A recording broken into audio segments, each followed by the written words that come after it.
अथ देव्याः कवचम्। ॐ अस्य श्रीचण्डीकवचस्य ब्रह्मा ऋषिः अनुष्टुप् छन्दः चामुण्डा देवता अङ्गन्यासोक्तमातरो बीजं दिग्बन्धदेवतास्तत्त्वं श्रीजगदम्बा प्रीत्यर्थे सप्तशती पाठाङ्गत्वेन जपे विनियोगः। ॐ नमश्चण्डिकायै। मार्कण्डेय उवाच। ॐ यद्गुह्यं परमं लोके सर्वरक्षाकरं नृणां यन्न कस्यचिदाख्यातं तन्मे ब्रूहि पितामह। ब्रह्मोवाच। अस्ति गुह्यतमं विप्र सर्वभूतोपकारकं दिव्यास्तु कवचं पुण्यं तच्छृणुष्व महामुने।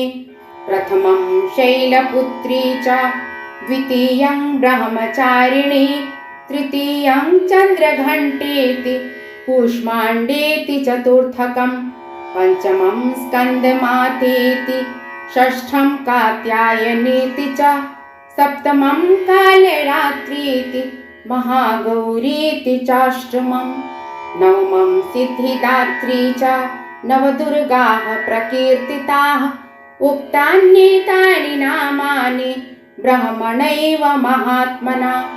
अग्निना दह्यमानस्तु शत्रुमध्ये गतोरणे विषमे दुर्गमे चैव भयार्ताः शरणं गताः न तेषां जायते किञ्चिदशुभं रणसङ्कटे नापदं तस्य पश्यामि शोकदुःखभयं नहि। यैस्तु भक्त्या स्मृता नूनं तेषां वृद्धिः प्रजायते ये त्वां स्मरन्ति देवेशि रक्षसे तान्न संशयः। प्रेतसंस्था तु चामुण्डा वाराही महिषासना ऐन्द्री गजसमारूढा वैष्णवी गरुडासना माहेश्वरी वृषारूढा कौमारी शिखिवाहना लक्ष्मी पद्मासना देवी पद्महस्ता हरिप्रिया श्वेतरूपधरा देवी ईश्वरी वृषवाहना ब्राह्मी हंससमारूढा सर्वाभरणभूषिता इत्येता मातरः सर्वाः सर्वयोगसमन्विताः नानाभरणशोभाढ्या नानारत्नोपशोभिताः दृश्यन्ते रथमारूढा तेभ्यः क्रोधसमाकुलाः शङ्खं चक्रं गदां शक्तिं हलं च मुसलायुधं खेटकं तोमरं चैव परशुं पाशमेव च कुन्तायुधं त्रिशूलं च शार्ङ्गमायुधमुत्तमं दैत्यानां देहनाशाय भक्तानामभयाय च धारयन्त्यायुधानित्थं देवानां च हिताय वै।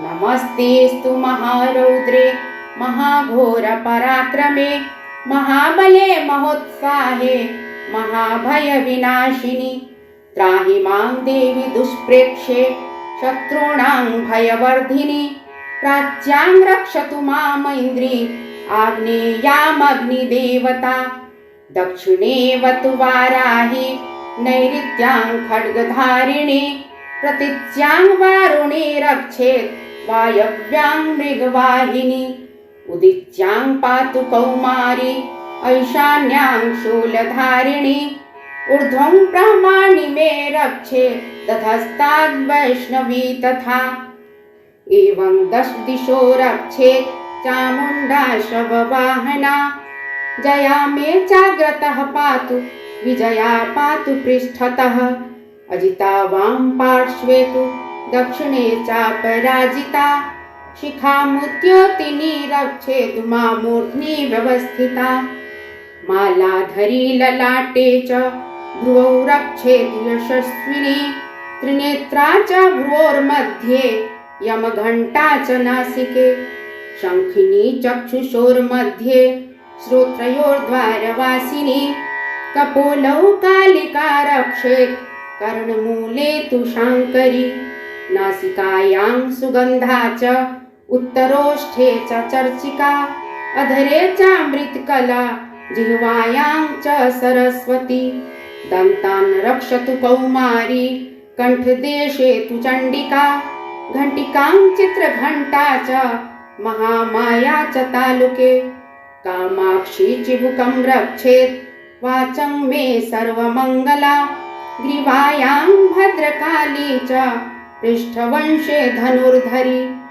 नीलग्रीवा बहिः कण्ठे नलिकां नलकूबरी स्कन्धयोः खड्गनी रक्षेत् बाहू मे वज्रधारिणी हस्तयोर्दण्डिनी रक्षेदम्बिका चाङ्गुलीषु च नखाङ्चुलेश्वरी रक्षेत् कुक्षौ रक्षेत् कुलेश्वरी स्तनौ रक्षेन्महादेवी मनः शोकविनाशिनी हृदये ललिता देवी उदरे शूलधारिणी नाभौ च कामिनी रक्षेत् गुह्यं गुह्येश्वरी तथा पूतना कामिका मेढ्रं गुदे महिषवाहिनी कट्यां भगवती रक्षेत् जानुनी विन्ध्यवासिनी जङ्घे महाबला रक्षेत् सर्वकामप्रदायिनी गुल्फयोर्नारसिंही च पादपृष्ठे तु तैजसी पादाङ्गुलीषु श्रीरक्षेत्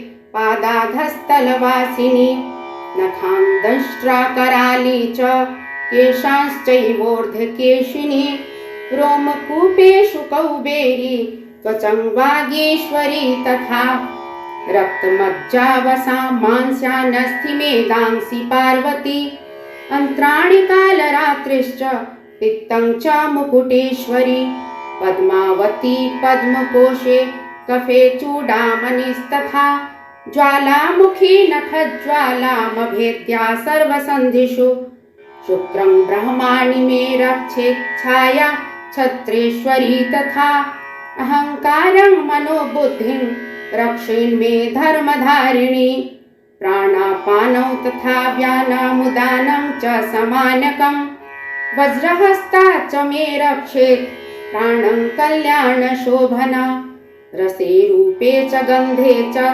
शब्दे स्पर्शे च योगिनी सत्त्वं रजस्तमश्चैव रक्षेन्नारायणी सदा आयु रक्षतु वाराही धर्मं रक्षतु वैष्णवी यशः कीर्तिं च लक्ष्मीं च धनं विद्यां च चक्रिणी गोत्रमिन्द्राणि मे रक्षेत् पशून् मे रक्ष चण्डिके पुत्रान् रक्षेन्महालक्ष्मीर्भार्यां रक्षतु भैरवी पन्थानं सुपथा रक्षेन् मार्गं क्षेमकरी तथा राजद्वारे महालक्ष्मीर्विजया सर्वतः स्थिता रक्षाहीनं तु यत् स्थानं वर्जितं कवचेन तु तत्सर्वं रक्ष मे देवि जयन्ती पापनाशिनी पद्मेकं न गच्छेत्तु यदिच्छेच्छुभमात्मनः कवचेनावृतो नित्यं यत्र यत्रैव गच्छति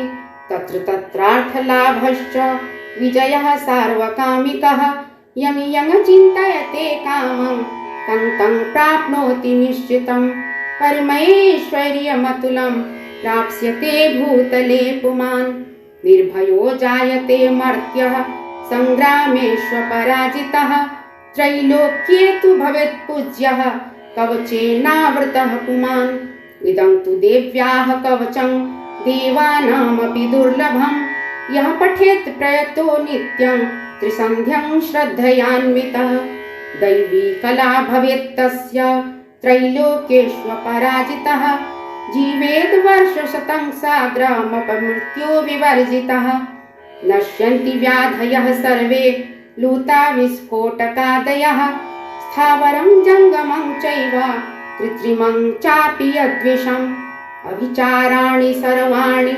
मन्त्रयन्त्राणि भूतले भूचराः खेचराश्चैव जलजाश्चोपदेशिकाः सहजा कुलजा माला डाकिनी शाकिनी तथा अन्तरिक्षचरा घोरा डाकिन्यश्च महाबलाः ग्रहभूतपिशाचाश्च यक्षगन्धर्वराक्षसाः ब्रह्मराक्षसवेतालाः कूष्माण्डा भैरवादयः नश्यन्ति दर्शनात् तस्य कवचे हृदि संस्थिते मानोन्नतिर्भवेद् राज्ञस्तेजो वृद्धिकरं परम् यशसा वर्धते सोऽपि कीर्तिमण्डितभूतले जपेत् सप्तशतीं चण्डीं कृत्वा तु कवचं पुरा यावद् भूमण्डलं धत्ते सशैलवनकाननं तावत् तिष्ठति मेदिन्यां सन्ततिः पुत्रपौत्रिकी देहान्ते परमं स्थानं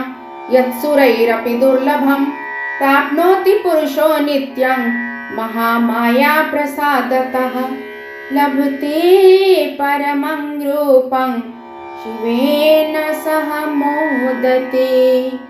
ॐ जगदम्बार्पणमस्तु।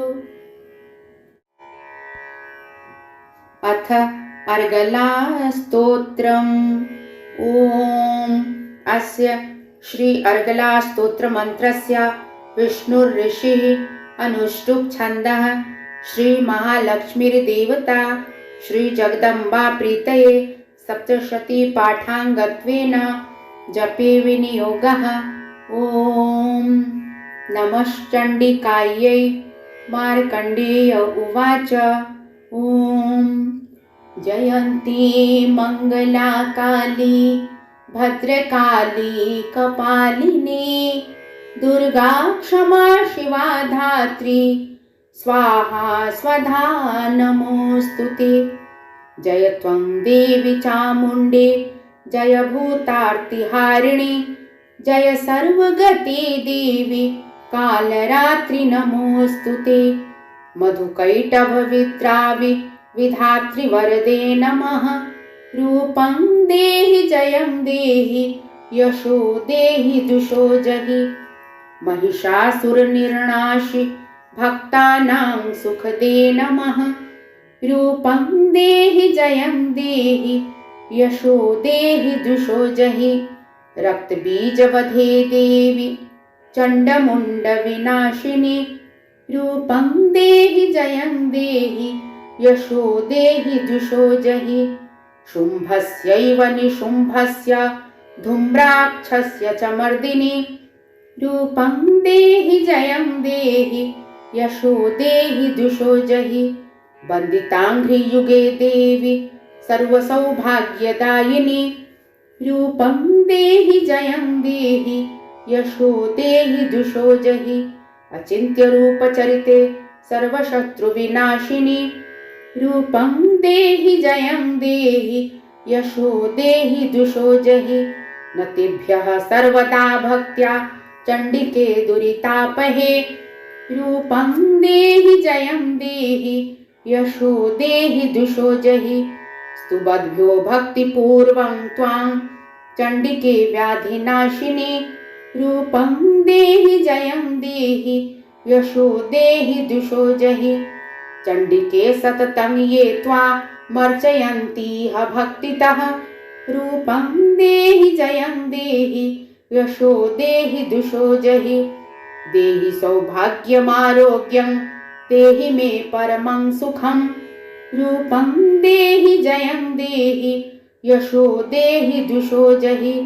विधेहि द्विषतां नाशं विधेहि बलमुच्चकहि रूपं देहि जयं देहि यशो देहि जुषो जहि। विधेहि देवि कल्याणं विधेहि परमां श्रियं रूपं देहि जयं देहि यशो देहि जुषो जहि। सुरासुर शिरोरत्ना निघृष्ट चरणेऽम्बिके रूपं देहि जयं देहि यशो देहि जुषो जहि।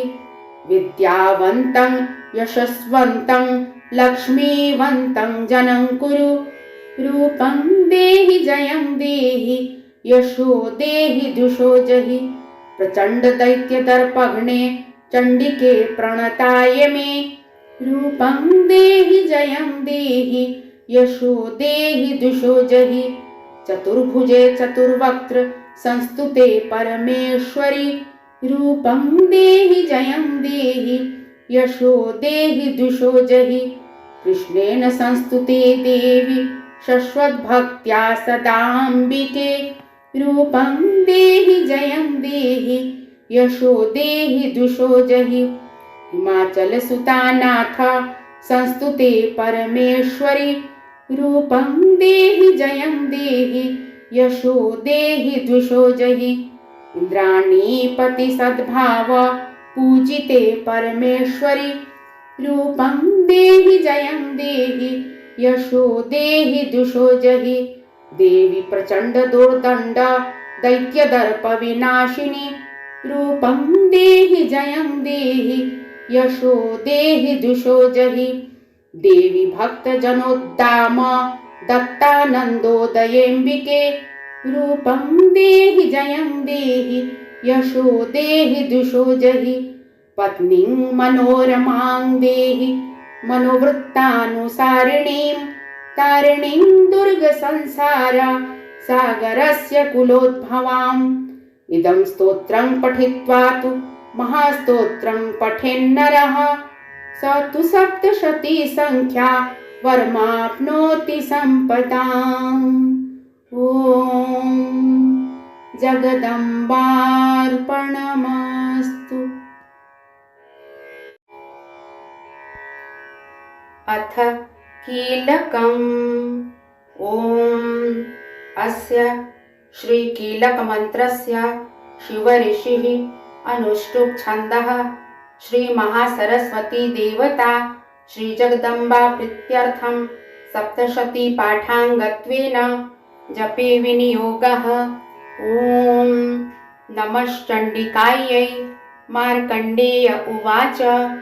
ॐ विशुद्धज्ञानदेहाय त्रिवेदी दिव्यचक्षुषे श्रेयः प्राप्तिनिमित्ताय नमः सोमार्धधारिणे सर्वमेतद्विजानीयान् मन्त्राणामभिकीलकम् सोऽपि क्षेममवाप्नोति सततं जाप्य तत्परः सिद्ध्यन्त्युच्चाटनादीनि वस्तूनि सकलान्यपि एतेन स्तुवतां देवी स्तोत्रमात्रेण सिद्ध्यति न मन्त्रो नौषधं तत्र न किञ्चिदपि विद्यते विना जाप्येन सिद्ध्येत सर्वमुच्चाटनादिकं समग्राण्यपि सिद्ध्यन्ति लोकशङ्कामिमां हरः कृत्वा निमन्त्रयामास सर्वमेवमिदं शुभं स्तोत्रं वै चण्डिकायास्तु तच्च गुप्तं चकार सः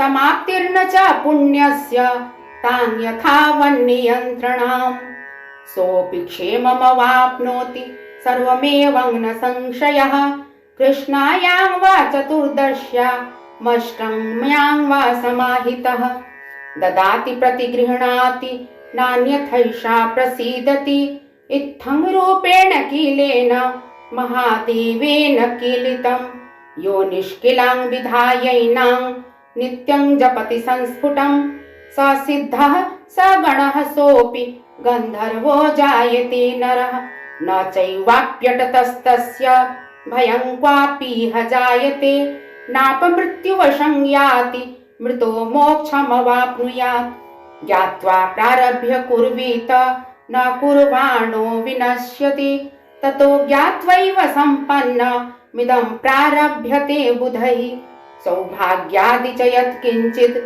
दृश्यते ललनाजने तत्सर्वं तत्प्रसादेन तेन जाप्यमिदं शुभं शनैस्तु जप्यमानेऽस्मिन् स्तोत्रे सम्पत्तिरुच्चकैः भवत्येव समग्रापि ततः प्रारभ्यमेव तत् ऐश्वर्यं यत्प्रसादेन सौभाग्यारोग्यसम्पदः शत्रुहानिः परो मोक्षः स्तूयते सा न किञ्जनैः।